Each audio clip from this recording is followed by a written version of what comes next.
Bismillahirrahmanirrahim. Alhamdulillahi rabbil alamin. Wassalatu wassalamu ala rasulillahi wa ala alihi wa ashabihi ajma'in. Allahumma allimna ma yanfa'una wanfa'na bima 'allamtana wa zidna 'ilman wa aslih lana sha'nana kullahu wa la takilna ila anfusina tarfata 'ain. Thot autori Allahu më shiroft, Sheikh Muhammad ibn Abdul Wahhab Allahu më shiroft në librin Tri bazat dhe argumentet e tyre: I'lam rahimakallah annahu yajibu alayna ta'allum arba'i masail. Di Allah të mëshiroft se ne kemi obligim të mësojmë katër çështje. Al-ula al-ilm.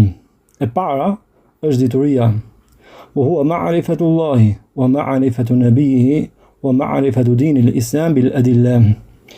Dhe ajo është, dituria është njohja e Allahut, njohja e profetit të tij sallallahu alaihi wasallam dhe njohja e fesë islame me argumente.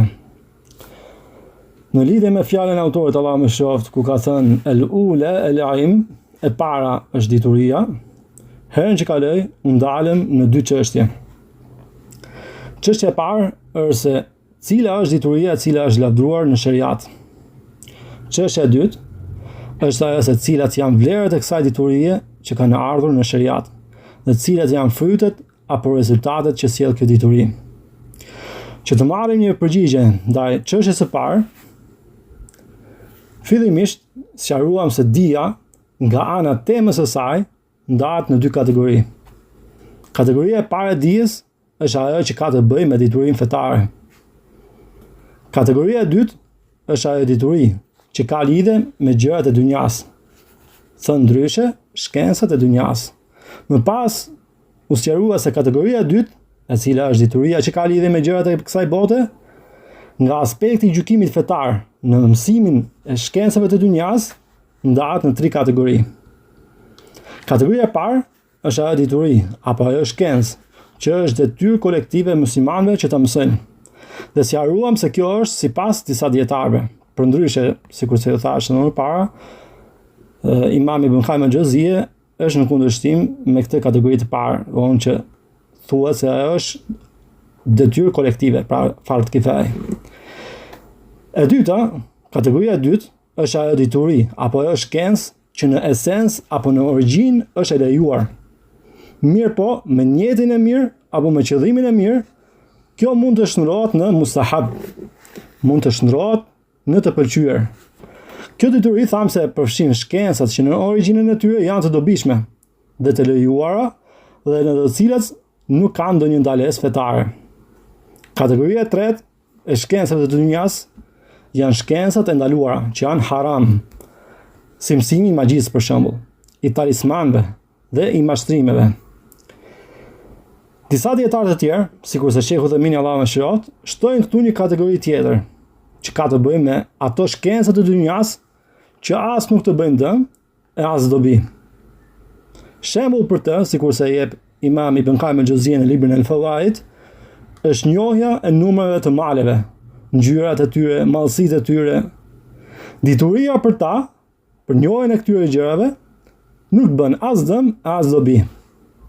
Çfarë gjykimi ka mësimi këtyre diturie?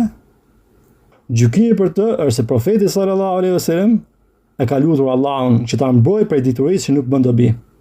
Nga se sikur se transmeton Imam Ahmedi, Abu Daudi, Nesaiu dhe Ibn Majah, se profeti sallallahu alaihi wasallam ka thënë: Allahumma inni a'udhu bika min qalbin la yakhsha.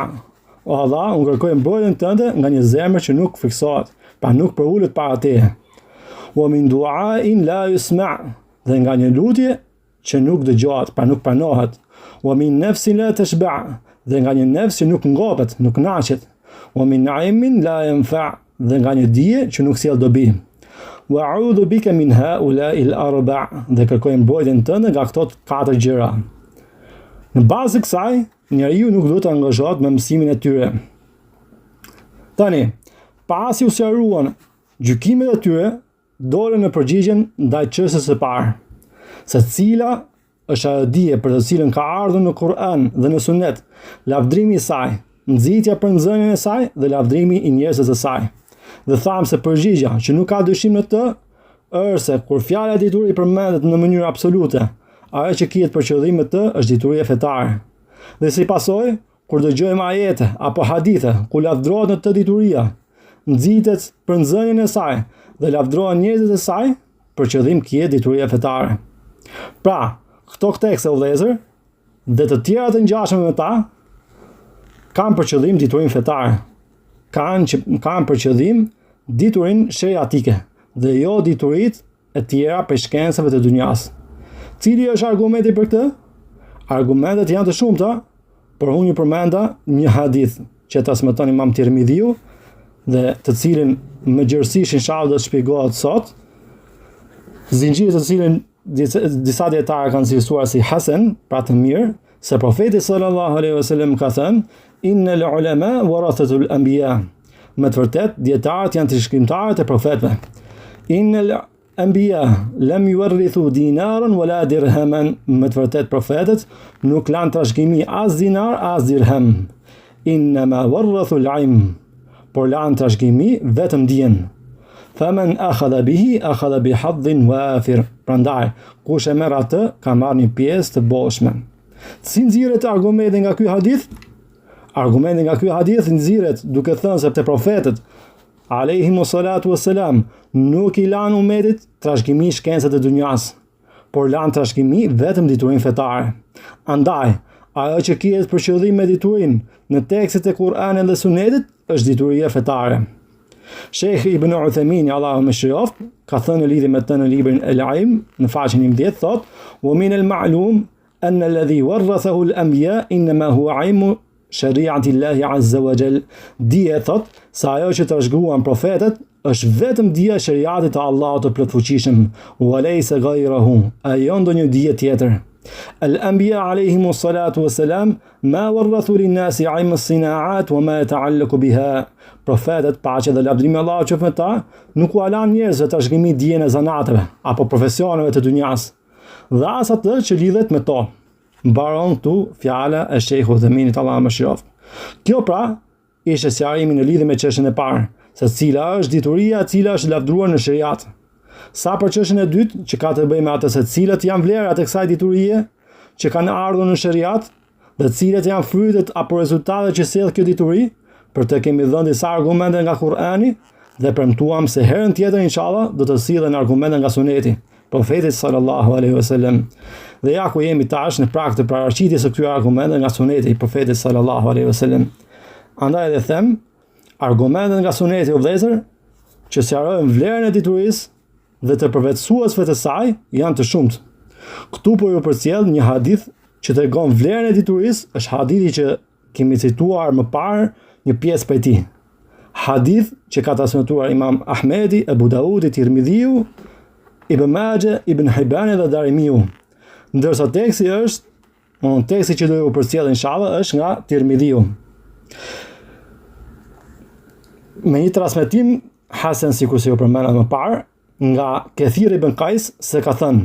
Pra, transmeton Tirmidhiu, Allahu më shëroft, nga Kathir ibn Qais se ka thënë: "Qadima rajulun min al-Madina ala Abi Darda wa huwa bi Dimashq." Një burr nga Medina erdhi për te Abu Darda, i cili ndodhej në Damask. Faqal: "Ma aqdamaka ya akhi?" Abu Darda radiyallahu anhu, sahabiu i nderuar, e pyeti atë: "Çfarë të solli këtu o vllai im?" Faqal: "Hadithun balagani annaka tuhaddithu an Rasulillahi sallallahu alaihi wasallam." Ai tha, një hadith më ka arritur se ti e transmeton nga i dërguar Allahu sallallahu alaihi wasallam. Vëni re këtu o vëllezër, se ky person ka ardhur nga Medina e deri në Damask, e cila ndodhet në Siri, një distancë mbi 1000 kilometra, me kushte jo bashkohore. Për çfarë bëri gjithë këtë sakrificë dhe gjithë këto udhtim? Përgjigja është për kërkimin e një hadithi të vetëm. Kjo ishte pra praktika selefe o vëllezër në kërkimin e dijes. Në shumë histori të selefe do të gjesh se ata udhtonin një distancë gjatë dhe nuk e bënin këtë për gjë tjetër përveç se për kërkimin e diturisë. Madje vetëm për kërkimin e një hadithi të vetëm, sikur se tregohet në këtë hadith që po ju citoj. Këtu dua të tërheq vërejtjen se shumë njerëz e kanë diturin pranë tyre, por megjithatë janë neglizhent në kërkimin e saj. Kjo për shkak të mosnjohjes së vlerës së diturisë. Prandaj dhe këtu po ju citoj disa citate që ngrenë ambicjet për kërkimin e diturisë. Por gjithashtu, mund të jetë për shkak të nënshmimit apo të mosvlerësimit asaj që njeriu ka afër. Abul Hasan Ali al-Mawardi, Allah më shëroft, në librin e tij të shuar Adabuddin wa Dunya, thot në faqen 152: "Wa rubbama tatba'u nafsu al-insan ma ba'uda anhu istihanatan bima qaruba minhu." Ndosha thot, vetja e njeriu kërkon për atë që është larg tij, për shkak se nënshmon atë që është afër. "Wa talaba ma sa'aba ihtiqaran lima sahula alayhi." Kërkon atë që është më vështirë për të, për shkak se nënshmon atë që është e lehtë për të. "Wantaqala ila ma lam yukhbirhu malalan liman khabarahu." Shkon tek ajo që ka provuar, shkon tek ajo që nuk e ka provuar, për shkak se ndjen mërzitje me atë që e ka provuar. "Fala yudriku mahbuban wala yadhfar bi ta'il." Andaj, ky person nuk arrin atë që dëshiron dhe nuk fiton ndonjë dobi thot. "Waqad qalat al-arabu fi amthaliha." Arabët thot, Mawardi thot, arabët kanë thënë një fjalë të urtë të tyre. Ka një fjalë të urtë. Cila është kjo fjalë e urtë? "El-alimu kal-Ka'ba." Dietari është sikurse Ka'bja. Ndërsa në disa kopje të këtij libri, të librit Adabuddin wa Dunya të al-Mawardit, thuhet "El-alimu kal-hamma." Dietari është sikurse el-hamma. El-hamma u vëzër është burim termal, apo sikurse i thuhet në gjuhën popullore, është dhigja. Çfarë është dhigja? Është burim termal që ka ujë të ngrohtë, me të cilën lahesh për të shuruar nga sëmundjet. Okej. Çfarë është puna me dhigjën? Thot Mawardi, "El-alimu kal-hamma ya'tiha al-bu'ada wa yazadu fiha al-quraba." Dietari është sikurse el-hamma, pra është sikurse dhigja. Ati i vin njerëzit nga larg, ndërsa ata që janë afër e praktisin atë. Më pas citon një poezi ku thot: "Hadhihi Mekkatu al-azizatu baytullahi yas'a li hajjiha ath-thaqalani." Thot, kjo Mekë nderuar është shtëpia e Allahut tek e cila bëjnë haxhin njerëzit dhe gjindët, kudo që janë pra. "Wa tara azhadu al-bariyya fi al-hajj laha ahluha li qurbi al-makani." Thot më pas, vëren se njerëzit që më së shumti e praktisin atë në haxh janë vetë banorët e saj, pra banorët e Mekkasit, për shkak të afërsisë së vendit. Mbaron këtu fjala e El-Mawardit.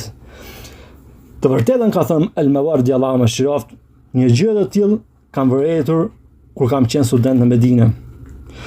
Këtu më kujtohen dy raste. Njëra më e çuditshme se sa tjetra. Rasti i parë është kur shkoja në përgjithësi të mësimet e dietarëve në Medinë, në xhaminë e Profetit sallallahu alaihi wasallam. Ajo që ka vëreje ishte se shumica studentëve të ulur, shumica njerëzve që ulshin te dietarët ishin njerëz të huaj, pra jo vendali, jo saudian, por të huaj nga vende të ndryshme.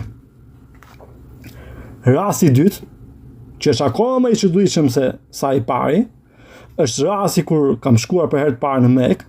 Në atë kohë Sheikh Rabia, Allah më shëroft, banonte në Mekë dhe jepte mësimin në shtëpinë e tij. Tani në shfrytëzim të këtij udhëtimi për në Mekë, unë shkova për të prezantuar në mësimin e tij. Mirë po, si për herë të parë, unë nuk e dija eksaktësisht shtëpinë e shehut. Kur afrova në lagjen e tij, pyeta një person që ishte në lagjen e shehut dhe i thash: "A njeh shtëpinë ku jep mësim Sheikh Rabia?" Ndërsa ai mu përgjigj: "Vallahi në vlladhat nuk e njoh këtë sheh që më thua. Por shoh shumë student që funden tek ajo filan shtëpi atje dhe bërin me gisht për tek shtëpia e shehut, Sheikh Rabis." Njerëzit të vëllezër udhtojnë nga larg për të përfituar nga dia dietarit. Kurse ai ishte vendali, madje me sa duket, ishte banor i lagjes, nga se tha se shoh shumë student të futen tek ajo filan shtëpi atje. Pra ai ishte banor i lagjes së shehut. Por megjithatë nuk e njihte akoma të mirësinë në cilën ishte. Kjo ndoshta është për shkak të mos angazhimit të tij me kërkimin e dijes, për shkak të paditurisë ndaj vlerës së diturisë. Por gjithashtu mund të jetë edhe për shkak të nënvlerësimit të asaj që ka afër. Ajo që duhet të them me këto dy raste është se shumë njerëz e nënshmojnë apo e nënvlerësojnë atë mirësi që kanë pranë tyre dhe lakmojnë shpesh për atë çka është larg. Mirë po, njeriu nuk do të jetë kështu, por duhet të kërkojë të mirën kudo të jetë, larg apo afër. Kathir ibn Qais, sikur se citohet në këtë hadith, thotë se ky person erdhi nga Medina për në Damask, vetëm për një arsye. Cila është kjo arsye? Faqala hadithun balagani annaka tuhaddithu an rasulillahi sallallahu alaihi wasallam. Ky person i tha, një hadith më ka arritur se ti transmeton nga i dërguari Allahu sallallahu alaihi wasallam. Atëherë Abu Darda radiallahu anhu tha, qala ama ji'ta li hajatin. Pra Abu Darda tha, a nuk e ardhur për ndonjë nevojë tjetër? Qala la, ai tha jo. Qala ama qadimta li tijaratin. Abu Darda tha, a nuk e ardhur për ndonjë tregti? Qala la, ai personi tha jo. Qala ma ji'ta illa fi talibi hadha alhadith. Tha pra Abu Darda, pra nuk e ardhur vetëm për të kërkuar këtë hadith, ndërsa në disa transmetime të tjera, sikurse i ka përmendur Ibn Abdul Barri në librin e tij të shquar Jami Bayan al-Ilm wa Fadlihi, tregon përgjigjja e tij ku thotë, po, pra nuk kam ardhur vetëm se për këtë hadith të profetit sallallahu alaihi wasallam. Qal fa inni sami'tu Rasulullahi sallallahu alaihi wasallam yaqul, atëherë Abu Darda tha, më të vërtet un kam dëgjuar të dërguarin Allahu sallallahu alaihi wasallam të thotë, men salaka tariqan yabtaghi fihi ilman, kush ndjek një rrugë për të kërkuar dije, salakallahu bihi tariqan ila al-jannah. Allahu do të lejojë me të një rrugë drejt xhenetit. Imam Ibn Qayyim al-Jawziyya Allahu mëshiroft ka thënë në librin e tij madhështor Miftah Darus Saada, në vëllimin e parë faqe 171, në shpjegim të këtij hadithi thotë: "Wa at-tariqa allati yaslakuha ila al-janna jazaa'un 'ala sulukihi fi ad-dunya tariq al-'ilm al-musilati ila rida rabbih." Thotë Ibn Qayyim al-Jawziyya në të tekst të cituar, rruga që ai do të ndjek për në xhenet është shpërblim për esin e tij në këtë botë në rrugën e dijes, e cila çon te kënaqësia e Zotit të tij. Mbaron këtu fjala e Ibn Qayyimit Allahu mëshiroft. Pra vëllezër të nderuar, sikurse është thënë, el jazaa'u min jinsi al-amal, shpërblimi vjen sipas llojit të veprës. Duke qenë se robi ka ndjekur rrugën e dijes, e cila e çon robin në kënaqësinë e Zotit të tij, po ashtu vjen shpërblimi duke ju lehtësuar ndjekja e rrugës për në xhenet. Kjo tregon për vlerën e diturisë, nga aspekti sa ajo është shkak për arritjen e lehtësimit për ndjekjen e rrugës për në xhenet. Thot dietari i madh Sheikh Ibn Uthaymin Allahu mëshiroft në shpjegim të këtij hadithi, në shpjegimin e librit 40 të hadithit të Nevojut, në faqen 425 thot në lidhje me fjalën e profetit sallallahu alajhi wasallam, men salaka tariqan, fjala e profetit sallallahu alajhi wasallam, kush ndjek një rrugë, e dakhalahu wa masha fihi, do më thënë thotë çeu, kush hyn në të dhe es në për të. Yeltamisu fihi ilman, fjala e profetit sallallahu alajhi wasallam për të kërkuar dije, e yatlubu ilman, do më thënë kërkon dije. Sahhala Allahu lahu bi tariqan ila al-janna, Allahu ja lehtëson atij përmes saj një rrugë për drejt xhenetit. Yani, do më thënë thotë çeu, sahhala Allahu lahu hidayat at-tawfiq bi tariq ila al-janna. Allahu thot, ja lehtëson udhëzimin e suksesit për të esur në rrugën që të çon për në xhenet.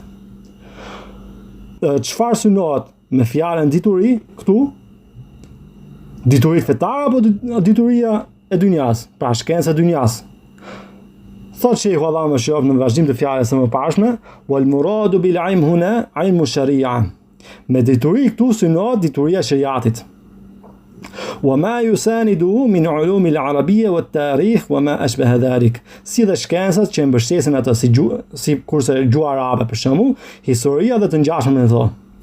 أما العلوم الدنيوية المحضة, sa u përket shkencave të dunjas, كالهندسة وشبهها فلا تدخل في هذا الحديث. Sa u përket shkencave të dunjas si inxhinieria dhe të ngjashme me të, ato nuk përfshihen në këtë hadith. Baron këtu fjala e Sheikh Uthaymin Allahu mëshiroft. Kjo vëllezër përforcon ato që kemi thënë në përgjigje të çështjes së parë, që është përmendur në mësimin e kaluar, se ajo që ka kiet për qëllim me fjalën dituri, kur ajo përmendet në mënyrë të pakufizuar, është dituria shariatike, pra dituria fetare. Okej. Çfarë kiet për qëllim me fjalën e profetit sallallahu alaihi wasallam? Men seleke tariqan yaltamisu fihi ilman, kush ndjek një rrugë për të kërkuar dije. Çfarë do thot me fjalën rrugë? Në fjalën e profetit sallallahu alaihi wasallam, kush ndjek një rrugë për të kërkuar dije. Thot Sheikh Uthaymeen Allahu mëshiroft në faqen 432 të shpjegimit të librit 40 hadithe të Nevawiut, thot itlaqu at-tariq al-musil lil-ilm fayashmalu at-tariq al-hissi alladhi tatruku al-aqdam. Përgjithësimi i fjalës rrugë që të çonte dituria tregon se kjo përfshin si rrugën fizike në cilin esin këmbët, po ashtu edhe rrugën abstrakte, pra që nuk preket, që përversohet me mendje dhe të kuptuar, thot Shehu. At-tariq al-hissi, rruga fizike, pra që preket, në cilin esin këmbët, është për shembull, thot Shehu, kur njeriu shkon nga shtëpia e tij në shkollë, ose nga shtëpia në xhami, ose nga shtëpia në një rreth apo tumbim të dijes, kudo qoftë. Sa i përket rrugës abstrakte, që përvetësohet me mendje dhe të kuptuar, ajo, thot Shehu, فمثل أن يتلقى العلم من أهل العلم أو يطالع الكتب أو أن يستمع إلى الأشرطة وما أشبه ذلك. Thot. Ajo është si të marrësh dijen nga dietarët, thot, ose të lexoj libra, ose të dëgjoj regjistrime ligjëratash dhe çdo mjet tjetër të ngjashëm me këto. Mbaron këtu fjala e Sheikh Uthaymeenit Allahu mëshiroft. Pra vëllezër nderuar, sipas fjalës së Shehut, edhe ai që dëgjon ligjëratën, qoftë drejt për drejt, apo dëgjon atë përmes regjistrimit, hyn në këtë fjalë madhështore të profetit sallallahu alaihi wasallam, men salaka tariqan yaltamisu fihi ilman sahhala Allahu lahu bihi tariqan ila al-janna. Kushdo që ndjek një rrugë për të kërkuar dije, Allahu ja lehtëson atij përmes saj një rrugë drejt xhenetit. Më pas vjen hadithi që sqaron vlerën e diturisë dhe thot profeti sallallahu alaihi wasallam, wa innal malaikata la tad'u ajnihataha ridan li talibil ilm. Dhe me të vërtet, ëngjët i ulin krahët e tyre në kënaqësi për kërkuesin e dijes. Ajo që ka dihet o vëllezër, është se me lajket kanë krah. Mirë po, nga meleku në melek ndryshon numri i tyre. Allahu i lartë mëdhëruar thot në Kur'anin famlart, Elhamdulillahi fatiri samawati wal ard. I gjithë lavdrimi përket Allahut, krijuesit të qiellit dhe të tokës. Ja'ilil malaikati rusulan uli ajnihatin mathna wa thulatha wa ruba'. I cili, pra Allah subhanahu wa taala, i cili i ka bërë ëngjit melekët të dërguar me nga 2, 3 dhe 4 krah. Yazidu fil khalqi ma yasha. Ai, pra Allah subhanahu wa taala, shton në krijim çfarë të dojë. Inna Allaha ala kulli shay'in qadir. Me të vërtetë Allahu është i plotfuqishëm për të bërë çdo gjë. Ndërsa në një hadith të Sahihu Buhariut dhe i Muslimit tregohet qartë se profeti sallallahu alaihi wasallam ka parë melekun Xhibril në pamjen e tij origjinale me 600 krah. Pra, me lajket o vëllezër kanë krah. Mirë po, nga meleku në melek ndryshon numri i tyre. Çfarë do të thotë fjala e profetit sallallahu alaihi wasallam se melekët i ulin krahët e tyre në kënaqësi për kërkuesin e dijes?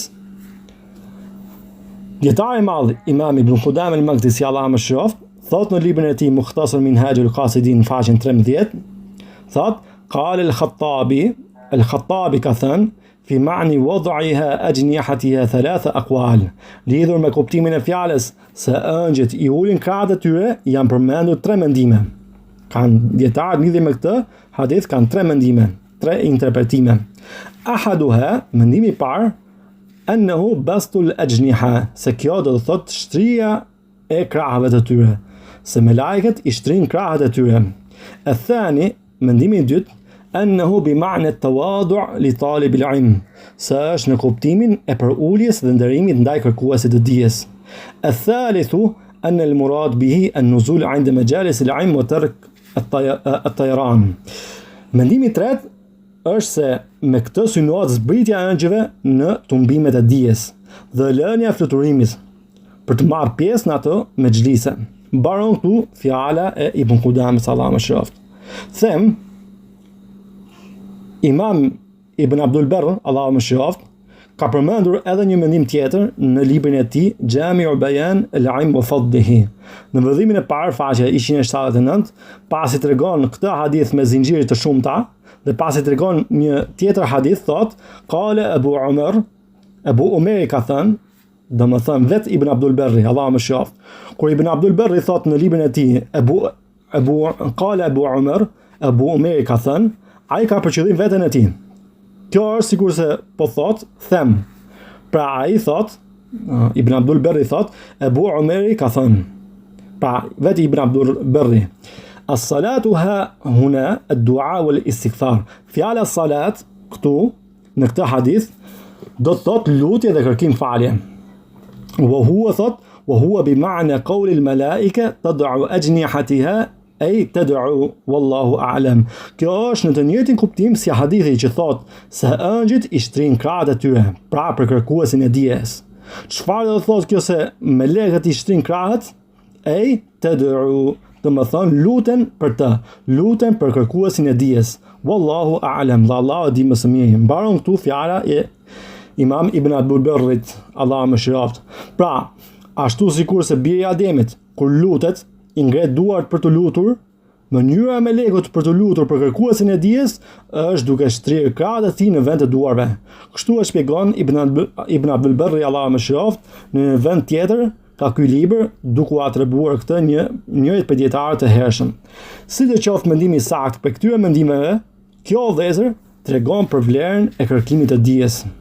Thot Imam Ibn Qayyim al-Jawziyja, Allahu më shëroft, në librin e tij madhështor Miftah Darus Saada, në vëllimin e parë faqe 171, thot, wa wad'u al-malaikati ajnihatiha lahu tawadu'an wa tawqiran wa ikraman lima yahmiluhu min mirath an-nubuwa wa yatlubuhu. Thot Ibn Qayyim, ulja e krahëve të ëngjëve për të është shprehje për uljes, nderimit dhe respektin ndaj asaj trashëgimie të profecisë që ai mbart dhe kërkon, thot. Wa hadha yadullu ala al-mahabba wa at-ta'zim. Kjo thot tregon dashurinë dhe madhurimin. Fa min mahabbati al-malaikati lahu wa ta'zimihi tad'u ajnihatiha lahu, thot. Nga dashuria dhe nderimi që ëngjëjt kanë për të, ata i shtin krahët e tyre për të. Pse kjo? Li'annahu talibun lima bihi hayatu al-alam wa najatuhu, thot. Sepse thot ai është kërkuesi i asaj me të cilën qëndron jeta e botës dhe arrit shpëtimi i saj. Më pas thot, falau lam yakun li talib al-ilm illa hadha al-hadh al-jazil lakafa bihi sharafan wa fadlan. Sikur se kërkuesi i dijes të mos kishte asgjë tjetër përveç këtij nderi kaq të madh, kjo do t'i mjaftonte si nder dhe vlerë, thot. Mbaron këtu fjala e Ibn Qayyimit, Allahu më shëroft. Më pas vijon në hadithin në sqarimin e vlerës së diturisë dhe njerëzit e saj dhe thot profeti sallallahu alaihi wasallam, wa innal alim la yastaghfiru lahu man fi samawati wa man fi al-ard hatta al-hitan fi al-ma. Thot profeti sallallahu alaihi wasallam në vijim të këtij hadithi, për dietarin kërkojnë falje të gjithë ata që janë në qiell dhe në tokë, madje edhe balenën në ujë.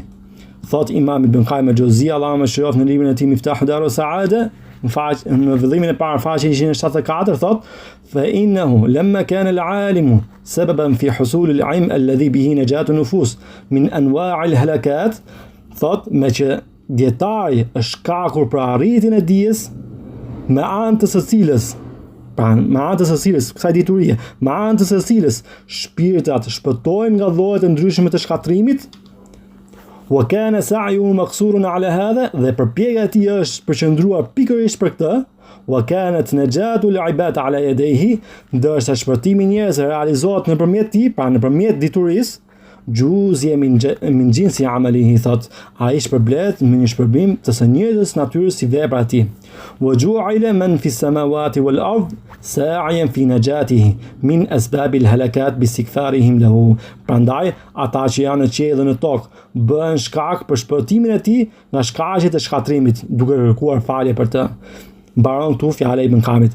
Pra vëllezër, ashtu sikur se dietari përpiqet nëpërmjet përhapjes së diturisë të shpëtoj botën nga shkatrimi që shkaktohet nga ignoranca, po ashtu edhe krijesat që janë në qiell dhe në tokë mundohen ta shpëtojnë dietarin nëpërmjet lutjes që i bëjnë Allahut që ta falë dietarin. Sikur se tha më parë, El jaza'u min jinsi al-amal. Shpërblimi vjen sipas llojit të veprës. Më pas sot Ibn Qayyim al-Jawziyya Allahu më shëroft, وإذا كانت الملائكة تستغفر للمؤمنين فكيف لا تستغفر لخاصتهم وخلاصتهم. Thot, e nëse ëngjëjt kërkojnë falje për besimtarët në përgjithësi, atëherë si të mos kërkojnë falje për më të zgjedhurit dhe më të dalluarit e tyre. Ibn Qayyim Allahu më shëroft aludon këtu në ajetin ku tregohet lutja e melekëve për besimtarët në përgjithësi. Allahu i lartë mëdhëruar thot në Kur'an famulart: "Alladhina yahmiluna al-'arsh ومن حوله يسبحون بحمد ربهم ويؤمنون به ويستغفرون للذين آمنوا."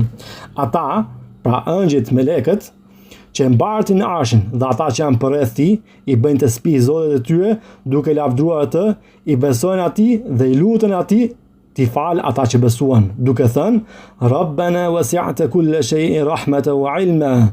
Zoti ynë, ti me mëshirën dhe me diturinë tënde ke përfshirë çdo gjë. Faghfir lilladhina tabu wattaba'u sabilaka wa qihim 'adhab al-jahim. Andaj falu atyre që u penduan dhe ndoqën rrugën tënde dhe ruaj ata nga dënimi i zjarrit flakërues së xhehenemit. Pra, në këtë ajet o vëllezër, Allahu i lartësuar na njofton se melekët kërkojnë falje për besimtarët në përgjithësi. Ndërsa Imam Ibn Qayyim al-Jawziyya Allahu më shëroft thot, e nëse ëngjëjt kërkojnë falje për besimtarët në përgjithësi, atëherë si të mos kërkojnë falje pra më të zgjedhurit dhe më të dalluarit për tyre. Pra, për njerëzit e dijes, për dietarët, kjo tregon për vlerën e dijes dhe të dietarëve o vëllezër, nga se çdo gjë në qiell dhe në tokë lutet për të.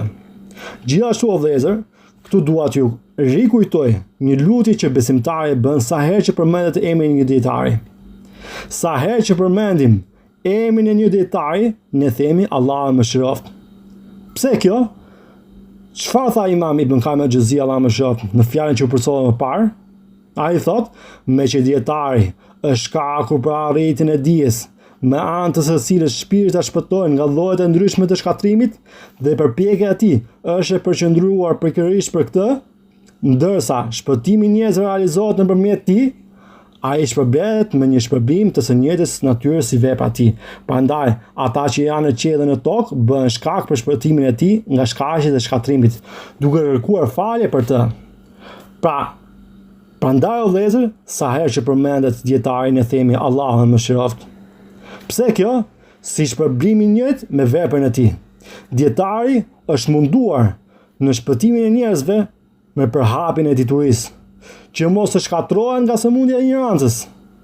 Sikur se ka thënë Imam Ibn Qayyim al-Jawziyya Allahu më shëroft në poemën e tij An-Nuniyya ku thot: "Wal jahlu da'un qatilun shifa'uhu amrani fi at-tarkibi muttafiqani." Thot, ignoranca është një sëmundje vdekjeprurse, ndërsa shërimi i saj janë dy gjëra që në përbërje janë të përputhura. Nasu min al-Qur'ani aw min sunnatin wa tabibu dhaka al-alim ar-rabbani. Citat nga Kur'ani apo nga Suneti, ndërsa mjeku i saj është dietari edukator. Pra mjeku i këtyre të dyja është dietari. Dietari është ai që përhap ilaçin tek njerëzit dhe është pikërisht ai që mundohet në shpëtimin e njerëzve nga llojet e ndryshme të shkatrimit, nga sëmundja vdekjeprurse e ignorancës. Po ashtu, besimtarët mundohen në shpëtimin e dietarit, duke bërë lutje që Allahu i lartësuar ta mëshirojë atë. Ky është edhe sekreti apo urtësia në lutjen e besimtarëve për dietarët, sa herë që emri i ndonjërit për tyre përmendet. E lutim Allahun e lartësuar që të mëshirojë dietarët që kanë ndërruar jetë dhe ata që janë gjallë. Më të vërtet, ai është dëgjuesi i lutjes dhe pranuesi i tyre. Tu li një pyetje o vëllezër të nderuar. Në hadith thuhet për dietarin kërkojnë falje të gjithë ata që janë në qiell dhe në tokë. Mirë, po cili është shkaku që këta krijesa që janë në qiell dhe në tokë luten për dietarët? Cili është shkaku? Dietari i madh, Imam Ibn Qayyim al-Jawziyya Allahu më shëroft, thot në vijim të fjalës së mëparshme që u përcolla, thot: "Faqila sababu hadha al-istighfar an al-alim yu'allim al-khalq mura'at hadhihi al-hayawanat." Është thënë se arsyeja e këtij istighfari është se dietari u mëson njerëzve kujdesin ndaj këtyre kafshëve. Wa yu'arrifuhum ma yahillu minha wa ma yahrum. U sqaron se cila prej tyre është e lejuar e cila është e ndaluar.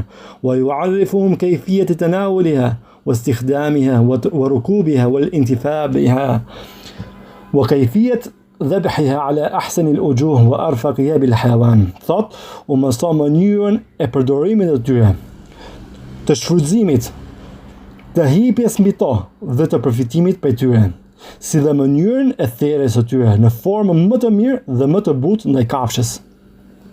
Thot më pas, wal alimu ashfaqu nas ala al-hayawan, dietari është njeriu më i mëshirshëm ndaj kafshëve.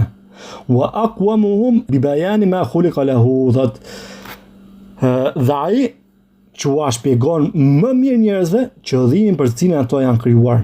Thot, wa bil jumla, përmbledhas, فالرحمة والإحسان اللتان خلق بهما ولهما الحيوان وكتب لهما حظهما منه إنما يعرف بالعلم.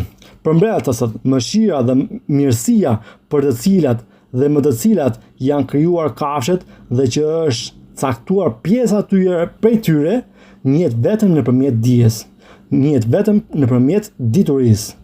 فالعالم معرف لذلك. Prandaj dietari është ai që ua bën të njohur njerëzve. Fastahaqqa an tastaghfira lahu al-bahaim. Andaj thot, meriton që edhe kafshët të kërkojnë falje për të. Dhe Allahu e di më së miri, thot. Mbaron këtu fjala e Ibn Qayyimit, Allahu më shëroft. Ajo çka nuk ka dyshim o vëllezër, është se dietarët kumtojnë atë që profeti sallallahu alaihi wasallam ka sqaruar në lidhje me të drejtat e kafshëve. Prej të drejtave të kafshëve që therren për Kurban Bayram dhe ato që therren në përgjithësi, është që thika të mprehet. Por gjithashtu, prej të drejtave të tyre është që thika mos i tregohet kurbanit, pra asaj që do të therret. Transmeton El-Hakim në librin e tij El-Mustadrak dhe ka thënë se hadithi është i saktë sipas kushtit të Buhariut, ka transmetuar një hadith nga Abdullah ibn Abbas radhiyallahu anhu, se ai ka thënë, i dërguar Allah sallallahu alaihi wasallam kaloi pranë një njeriu që e kishte vendosur këmbën mbi qafën e një deleje.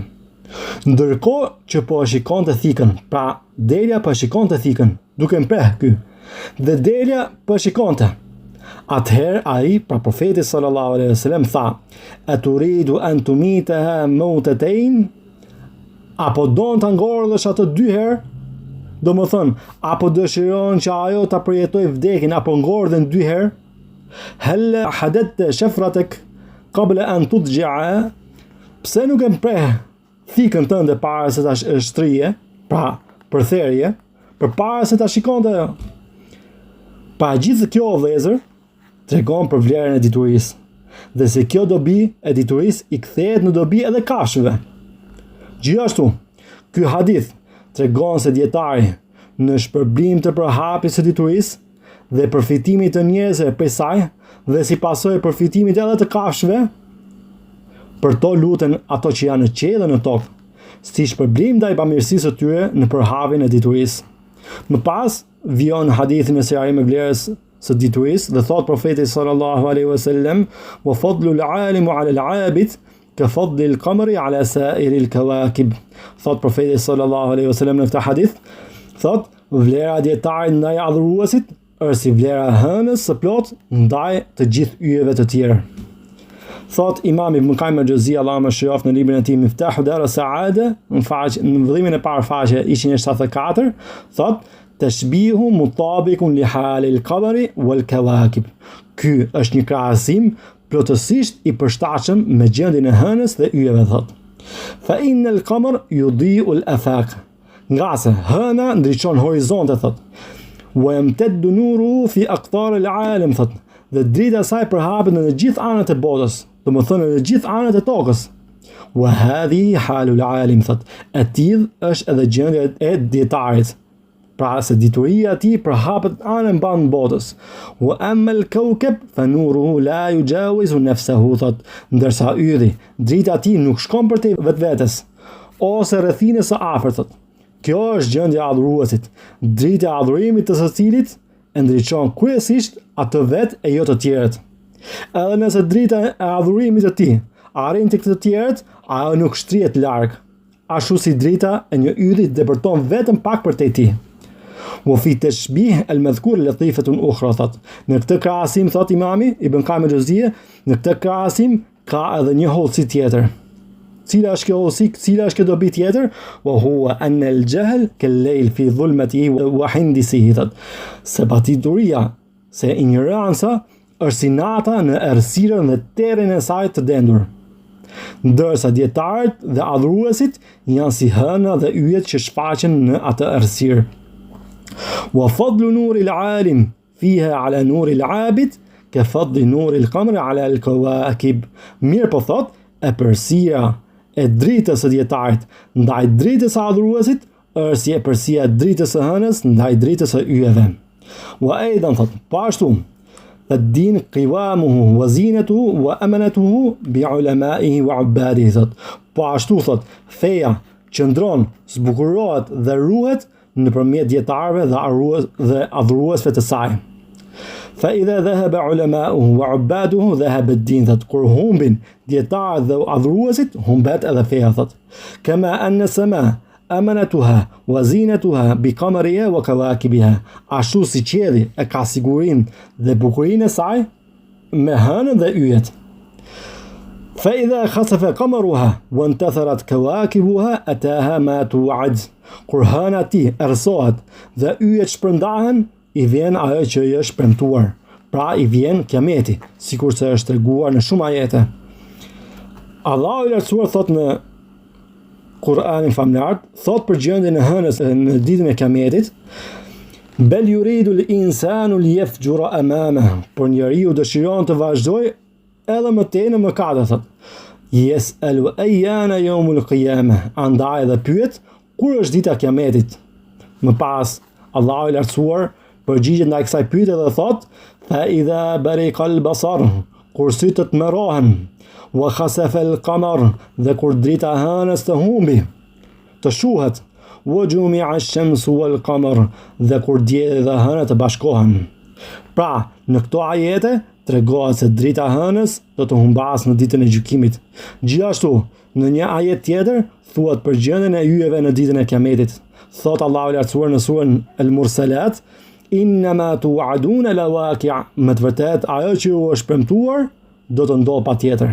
Pra dita e kiametit. Kur kjo? Fa idha an-nujumu tumisat. Ditën kur yjet të shuhen. Pra drita e yjeve të shuhet.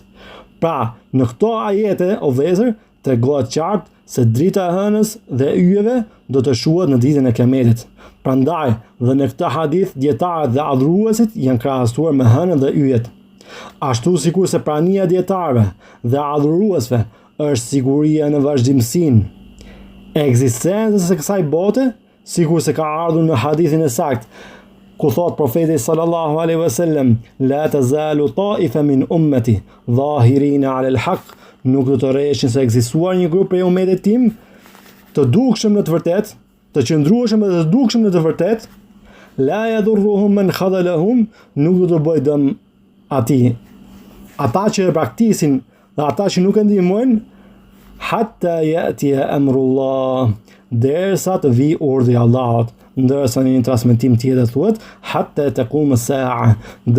Derisa të ndodh çasti, pra çasti i fundit të botës, derisa të ndodh kiameti. Kjo tregon se me zhdukjen e besimtarëve nuk ka më kuptim ekzistenca e kësaj bote. Andaj dhe ndodh kiameti, ndodh fundi i botës. Pra, ashtu sikur se prania e dietarëve dhe adhuruesve është siguria në vazhdimin e ekzistencës së kësaj bote, po ashtu edhe prania e dritës së hënës dhe yjeve janë siguri në vazhdimin akoma të ekzistencës së kësaj bote, sikur se u sqaruan në ajetet e mëparshme. Prandaj, dietarët dhe adhuruesit janë krahasuar me hënën dhe yjet. Prandaj dhe Imam Ibn Qayyim al-Juzeyyi Allahu më shëroft thot: Kama anna as-samaa amanatuha wa zinatuha bi qamariha wa kawakibiha. Ashtu si qielli e ka sigurinë dhe bukurinë e tij me hënën dhe yjet, kur hëna e tij errësohet dhe yjet shpërndahen, i vjen ajo që është premtuar. Pra vjen kiameti, Më pas thot, wa fadlu ulama ad-din ala al-ubad ka fadli ma bayna al-qamari wal-kawakib. E përsia e dietarëve të fesë ndaj adhuruesve është si e përsia e hënës ndaj yjeve. Mirë, po këtu lind një pyetje, të cilën e parashton vet Imam Ibn Qayyim al-Jauziyja Allahu më shëroft në vijim të fjalës së mëparshme ku thot: fa in qila, nëse thuhet, fa kayfa waqa'a tashbihu al-alim bil-qamar duna shams, pse dietari u krahasua pikërisht me hënën dhe jo me diellin? Wa hiya a'zamu nuran, megjithëse dielli ka dritë më të madhe, thot. Qila fi fa'idatan, përgjigja është se në këtë ka dy dobi. Ihdahuma an nur al-qamari lamma kana mustafada min ghayrihi. E para është se duke qenë se drita e hënës është marrë nga një burim tjetër, pra hëna vëllezër nuk e ka dritën e saj nga vetja e vet, sikur se thon disa, se drita e hënës buron nga vetë hëna dhe nuk e ka burimin nga dielli. Nuk është kështu sikur se thënë ata, por dritën e saj e përfiton nga dielli. Thot Imam Ibn Qayyim al-Jauziyja Allahu më shëroft në këtë fjalë, ihdahuma, e para, an nur al-qamar lamma kana mustafada min ghayrihi, duke qenë se drita e hënës është e marrë nga një burim tjetër, kana tashbihu al-alim alladhi nuruhu mustafadu min shamsi ar-risala bil-qamri awla min tashbihi bi-shamsat. Prandaj krahasimi i dietarit, drita të cilit është marrë nga dielli i shpalljes me hënën është më i përshtatshëm se sa krahasimi me diellin.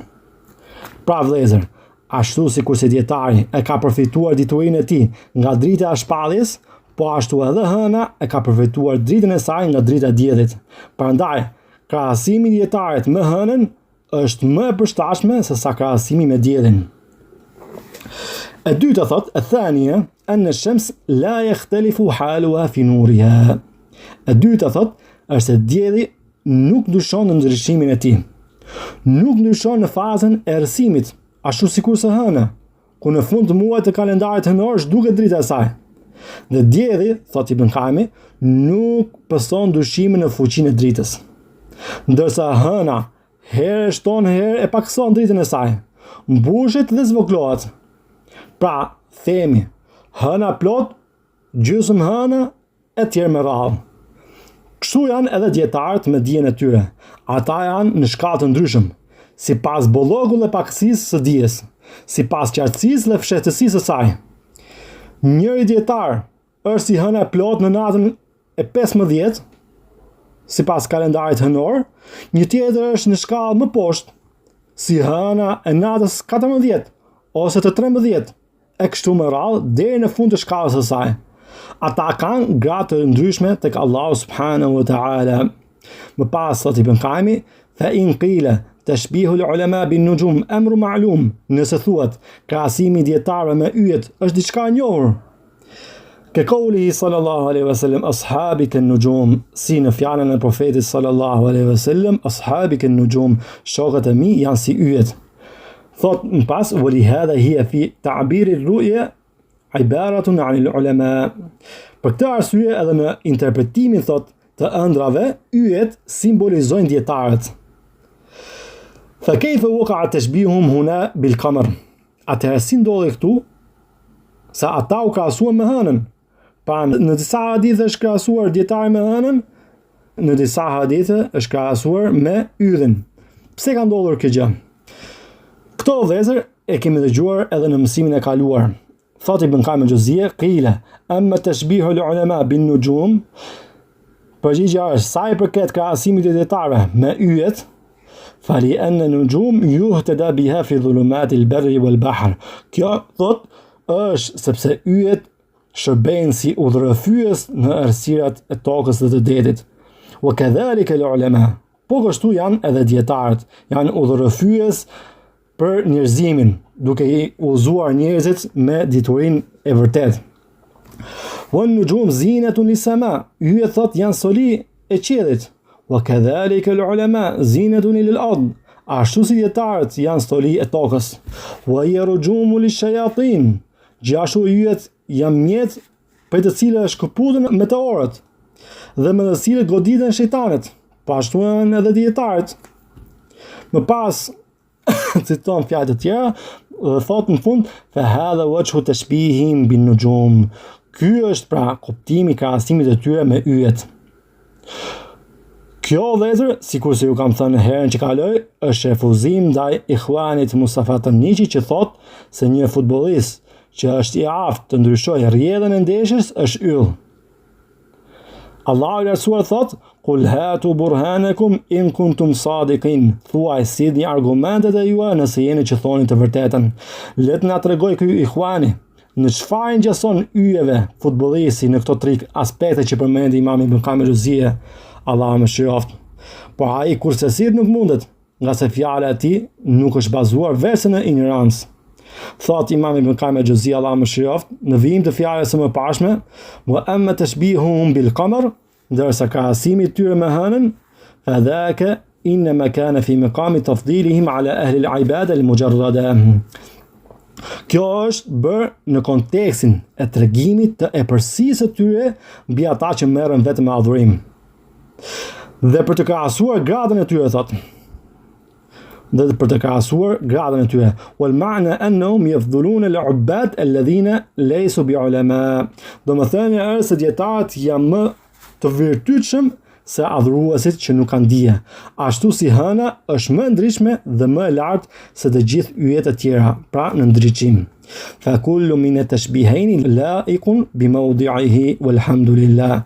Thot në fund Ibn Qayyim el-Juzeyri, Allahu më shëroft, prandaj secili prej këtyre dy krahasimeve në këto dy hadithe të ndryshme është plotësisht i përshtatshëm në vendin e vet, lavdi Allahut. Mbaron këtu fjala e Ibn Qayyim el-Juzeyri, Allahu më shëroft. Them, ndërsa krahasimi një futbollisti që është i aftë të ndryshojë rrjedhën e ndeshjes, pra krahasimi i tij me yllin nuk është krahasim me vend, sikur se tha më parë. Më pas vijon hadithi në sqarimin e vlerës së diturisë dhe thot profeti sallallahu alaihi wasallam: "Innal ulama warathatul anbiya. Innal anbiya lam yuwarrithu dinaran wala dirhaman." Me të vërtetë dietarët janë trashëgimtarët e profetëve, me të vërtetë profetët nuk lanë trashëgimi as dinar as dirham, wa inma warathu al-ilm. Ata lanë trashëgimi vetëm dijen. Faman akhadha bihi akhadha bi hadhin wafir. Prandaj kush merr prej saj ka marrë një pjesë të boshme. Kjo pjesë e këtij hadithi vëllezër tregon lidhjen e madhe ndërmjet njerëzve të dijes dhe profetëve. Si kjo?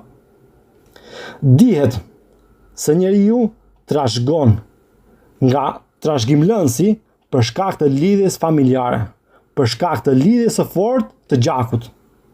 Fakti që njerëzit e dijes janë quajtur në këtë hadith trashëgimtarë të profetëve tregon lidhjen e ngushtë të tyre me profetët. Thot Imam Ibn Qayyim el-Juzeyri, Allahu më shëroft, në librin Miftahu Dar as-Saada, në vëllimin e parë faqe 178 thot: "Wa qawluhu innal ulama warathatul anbiya." Fjala e tij, pra fjala e profetit sallallahu alaihi wasallam, me të vërtetë dietarët janë trashëgimtarët e profetëve, hadha min a'zam al-manaqib li ahli al-ilm. Thot se kjo është një nga virtytet më të mëdha të njerëzve të dijes. Si kjo? Fa innal anbiya khayru khalqillah. Nga se profetët janë krijesat më të mira të Allahut. Fa warathatuhum khayrul khalqi ba'dahum. Ndërsa trashëgimtarët e tyre janë krijesat më të mirë pas tyre.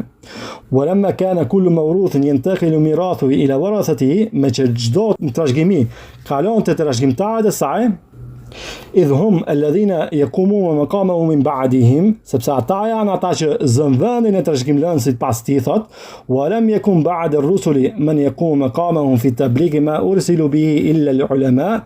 Kanu ahaq an-nasi bi mirathihim. Dhe me që pas të dërguarve, pas profetëve, nuk ka askush që zë vendin e tyre në përcjelljen e mesazhit me të cilin janë dërguar, përveç dietarëve, atëherë ata janë njerëzit më të denj për trashëgimin e tyre. Wa fi hadha thot më pas tanbihun ala annahum aqrabu an-nasi ilayhi.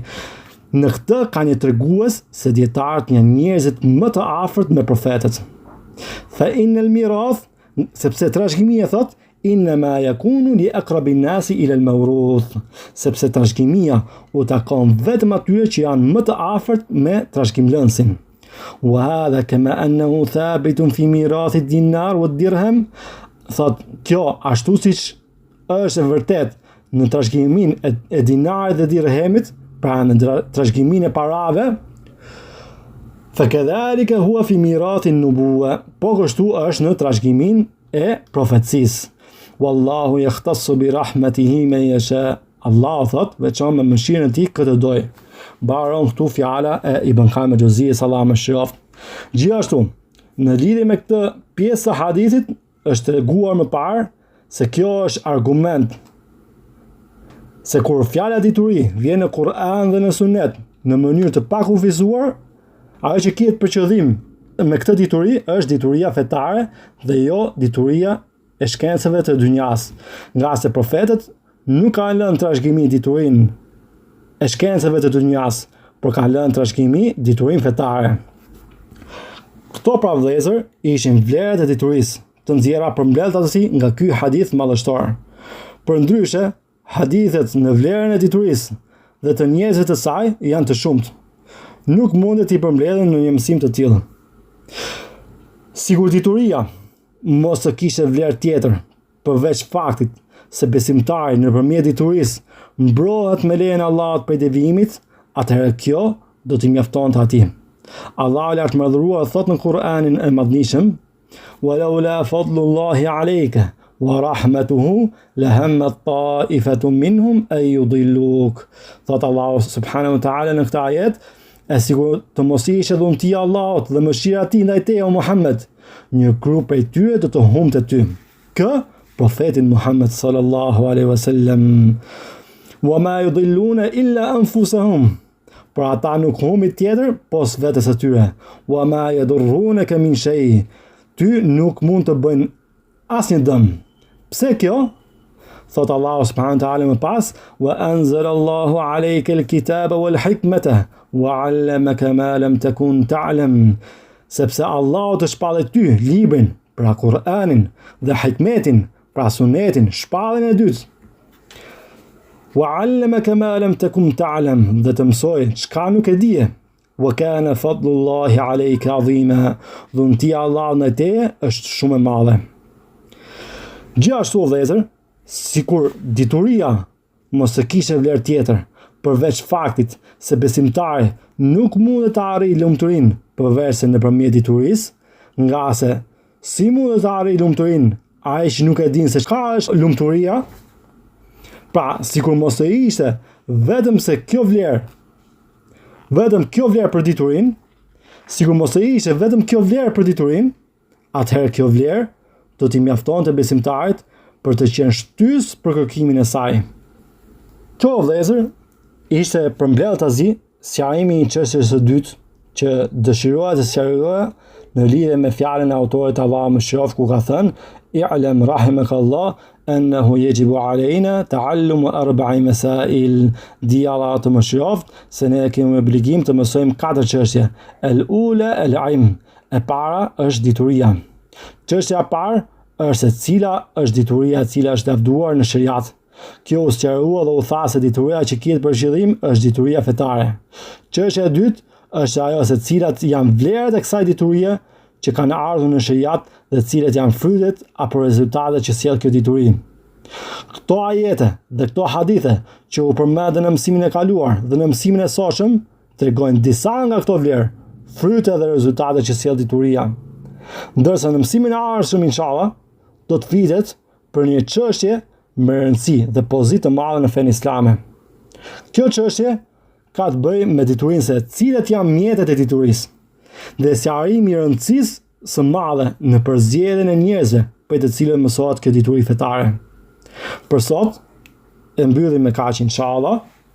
Subhanakallahumma bihamdika ashhadu an la ilaha illa anta wa astaghfiruka wa atubu ilaik. Assalamu alaikum wa rahmatullahi wa barakatuh.